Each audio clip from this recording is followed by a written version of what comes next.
Kerala reels B ഫോറസ്റ്റിലേക്ക് ഏവർക്കും സ്വാഗതം.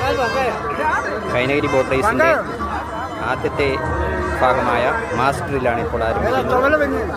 തൃശ്ശൂർ പൂരത്തിന് ഗജരാജന്മാർ കിടക്കുന്നത് മാതിരി നീണ്ടു നികർന്ന അണിനിരന്ന് ചുണ്ടൻ വള്ളങ്ങൾ.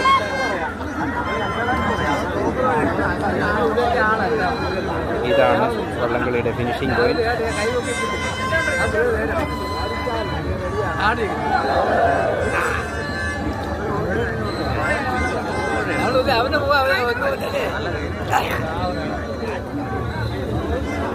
വെള്ളത്തോട്ടുണ്ടോ വെള്ളം അതെ